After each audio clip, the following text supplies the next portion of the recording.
दुलाराय बर' फरायसा आफादनिफ्राय जोंनि दुलाराय बर' फरायसा आफादा 20थि खेब जोङो बे बाराव नैबे बोसोराव 2022आव कमल कुमार ब्रह्म देरहासार बान्थाखौ बे सालबारिनि हायार सेकेन्डारि लांगोनायाव जोङो बेखौ गथायदों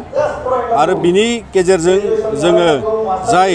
बर' बिजोंनिफ्राय मेट्रिक आनजादाव अल आसाम लेभेलाव जायफ्रा 10थि सारियाव बिथांमोनखौ टप 10 हिसाबै बा 10थि मासि आवग्रिनो हानाय फरायसाफोरखौ जोङो सायख'नानै बे बान्थाखौ होनाय जायो। दा बेजों जोंनि गुन गोनां सोलोंथाइनि जे दावगाथायाव दुलाराय बर' फरायसा आफादा 2006 मायथाइनिफ्राय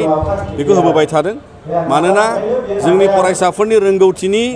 जे मोनसे मानदान्दाखौ जोङो थुलुंगा होनो थाखाय मान होनो थाखाय आरो बर' बिजोंजों फरायनानै जिउआव दावगानानै गेदेर सुबुं जानो थाखाय आरो सुबुं दोननि आंखालखौ सुफुंनायाव मदद होलांनो थाखाय माहारि दावगानायाव बेजों लोगोसे हादोर जौगानायाव दा बेखायनो बिथांमोनखौ जोङो बेवहाय मान बिलाइजों मान होनाय जायो आरो बिथांमोनखौ आर'नाइजों बरायनाय जायो। लोगोसे बिथांमोननो खेबसेनि थाखाय जोङो रांनि मानदान्दायाव 10,000 रां जाफुंसार फरायसाफोरनो जों होनाय जादों बे टप 10आव। देग्लाय जोंहा गासै 14 सा फरायसाया बेवहाय जायगा मोनदों। दा बेवहाय टप 10नि 14 सानि गेजेराव गासैबो बिथांमोना हायेस्ट देग्लायनि पार्सेन्टेजआ 89 बा 89 जौखोन्दो जादों टप 10नि नाम्बार 1आ। दा गुबुन बोसोरावबो बेबायदिनो जोङो खालामबोदोंमोन, नाथाय देग्लायनि पार्सेन्टेजआ एसे खमाव जों नुनो मोन्दों। नाथायबा जोंनि फरायसाफोरनि थाखाय बेखौनो जोङो हास्थायगोन जे बिथांमोना दिनै बर' बिजोंजों खस्थ' खालायनानै आरो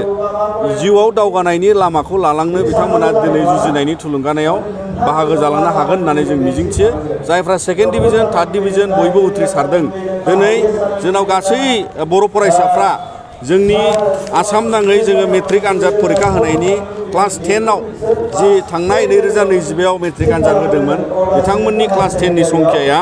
गासै 15,984 फरायसाया मेट्रिक आनजादखौ होदोंमोन।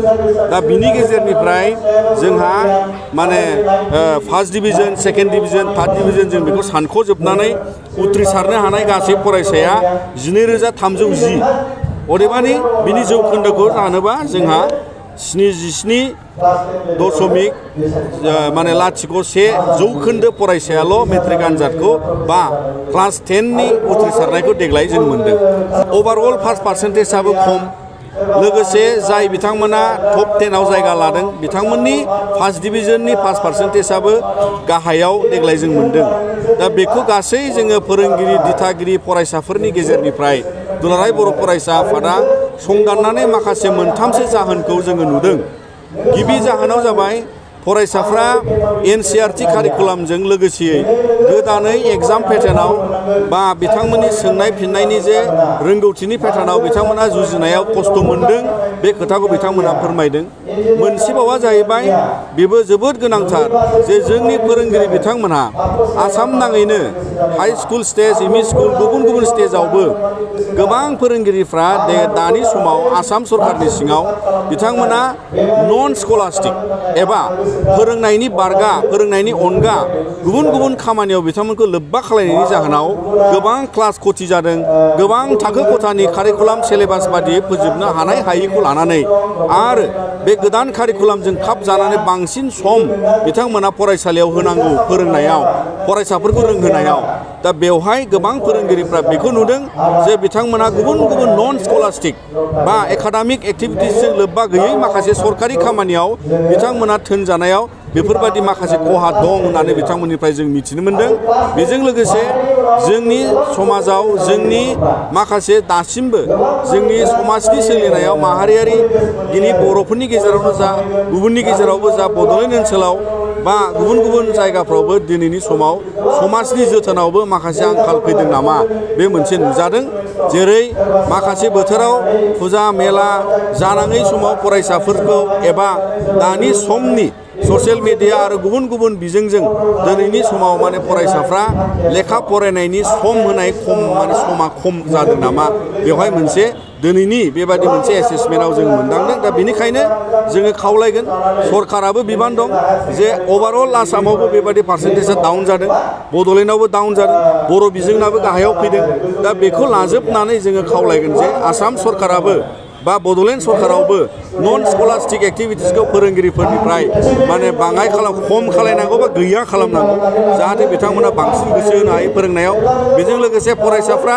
गावनि फराफारिखौ गोसो होनानै फरायनांगौ जाहाथे गोदान कारिकुलाम गोदान पेटार्नाव खाब जानानै बिथांमोना 100% बुजिनानै आनजाद उथ्रिसारनायाव मदद लानो हायो आरो बेजों मोजाङै पारफर्म खालामलांनो हायो आरो जोंनि आबहावाखौ बा समाज बिथिङाव जोंनि बिमा बिफा फोरोंगिरि समाजनि दैदेनगिरि लोगोसे गासै सानसुमै साननो हनो गोरों बयबो जोंनि सुबुंफ्रा जाहाथे जोथोन लायो फरायसाफोरनि गुन गोनां सोलोंथाइ मोननांगौ आरो जिउआव दावगानायाव नोंथांमोननि मददजों नोंथांमोननि गेजेरजों गासैखौबो जाहाथे जोंनि फरायसाफ्रा उन समाव बेबादि गोहोम गोनाङै बड'लेण्ड जौगानाय हादोर जौगानाय आरो बेबादि बिथांमोना गाव गावनि जिउआव जाफुंसार जानो हायो बेखौ जोङो दिनै मिजिंथियो आरो कमल कुमार ब्रह्म देरहासार बान्थानि गेजेरजों जों अराय फरायसाफोरखौ मान होलांगोन आरो बेबादिनो थुलुंगानायखौ जों गायसनलांनो नाजागोन जोंनि केलेन्डार बा दानि समाव आसाम स्कुल एजुकेशन बोर्ड जाफैबाय आरो बियो इनक्लुसिभ हायार सेकेन्डारि स्टेन्डार्डसिम दा निउ एजुकेशन पलिसि बेखौ क्लाब खालामनो नाजादों आरोबाव मेट्रिक आनजादाव आसामाव टप 10 खालामनायाव जोंनि बिजोंनिफ्राय जोङो बेवहाय जायगा लानो हायाखै फरायसाफ्रा गोबाव सम जाबाय सासेल' फरायसा मोनदोंमोन बिबुंसार बसुमतारी होननाय दा दिनैनि समावबो जों सानो फरायसाफोर आरो जोंनि स्कुल